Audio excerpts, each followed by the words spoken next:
معروف کالم نگار عرفان صدیقی نے اپنے حالیہ کالم میں ایک پاکستانی خاندان کی جدوجہد کی کہانی بیان کی۔ یہ کہانی ہے پاکستان کے ایک عام گاؤں کی، ایسے شخص کی جس نے خواب دیکھنے کی ہمت کی۔ کھاریاں تحصیل کے گاؤں دھنی میں قیام پاکستان سے کچھ برس پہلے ایک متوسط گھرانے میں بچہ پیدا ہوا، نام تھا رحمت خان۔ قسمت نے بچپن ہی میں سے یتیم کر دیا، والد کا سایہ سر سے اٹھ گیا۔ زندگی کی راہیں مشکل ہو گئیں، لیکن رحمت خان نے ہمت نہ ہاری، تعلیم جاری رکھی، منشی عالم اور منشی فاضل کے امتحان پاس کیا اور سرکاری اسکول میں استاد لگ گیا۔ زندگی کا سفر خاموشی سے چلتا رہا۔ رحمت خان کے گھر دو بیٹے پیدا ہوئے، ثاقب حسین اور محمد احسن، لیکن اس کے دل میں ایک تڑپ تھی۔ وہ چاہتا تھا کہ اپنے حالات کو بدلے، اپنے بچوں کے لیے بہتر مستقبل بنائے۔ پھر ایک دن اس کی نظر ایک اشتہار پر پڑی۔ ڈنمارک جانے کا موقع تھا۔ اس دور میں جہاز کا سفر اس کے بس میں نہ تھا، لیکن خواب دیکھنے والے راستے خود بنا لیتے ہیں۔ رحمت خان ٹرکوں، بسوں اور ریل گاڑیوں پر لمبا سفر کرتا، ایران، ترکی اور جانے کہاں کہاں کی خاک چھانتا، آخرکار ڈنمارک جا پہنچا۔ وہاں اسے ایک بیکری میں نوکری ملی۔ دن رات محنت کی، آٹے کی خوشبو، ڈبل روٹی کی بھاپ، پسینہ و مشقت سے اس نے اپنے خواب کو زندگی بخشی۔ 1975 میں وہ اپنی بیوی بچوں کو بھی ڈنمارک لے آیا۔ اس وقت ثاقب اسکول میں تھا اور چھوٹا بیٹا محمد احسن صرف 4 برس کا تھا۔ وہیں اسکول میں داخل کرایا گیا اور یوں ایک نئی کہانی کا آغاز ہوا۔ محمد احسن نے تعلیم میں غیر معمولی دلچسپ لی۔ میٹرک کے بعد کوپن ہیگن یونیورسٹی کے لاء ڈپارٹمنٹ میں داخلہ بھی لیا۔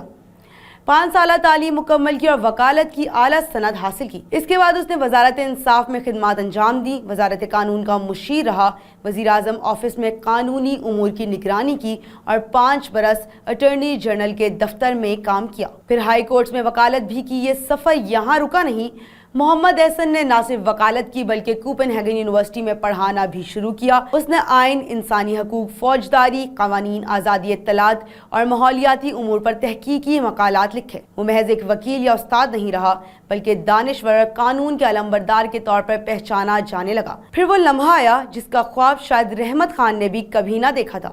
اپریل 2018 میں محمد احسن ہائی کورٹ کا جج بن گیا، لیکن اصل امتحان ابھی باقی تھا۔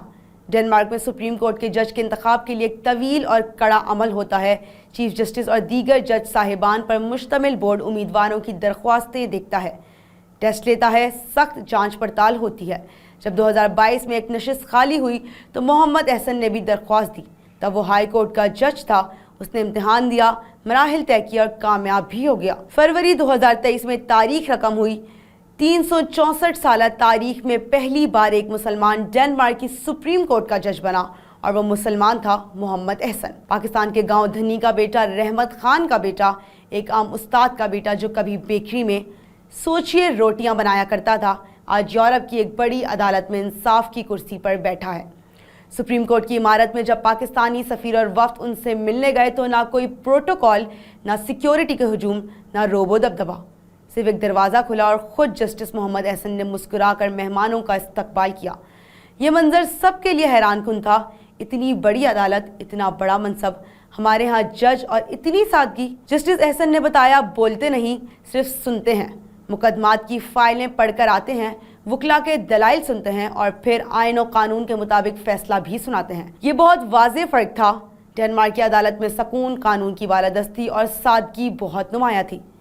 یہ ہے ایک پاکستانی خاندان کی داستان، رحمت خان کی محنت، قربانی اور صبر، اور اس کے بیٹے کی کامیابی جو آج سپریم کورٹ کے جج کے طور پر دنیا بھر کے تارکین وطن کے لیے امید اور فخر کا نشان ہے۔ جس نے تاریخ بدل ڈالی، رحمت خان کا بیٹا محمد احسن۔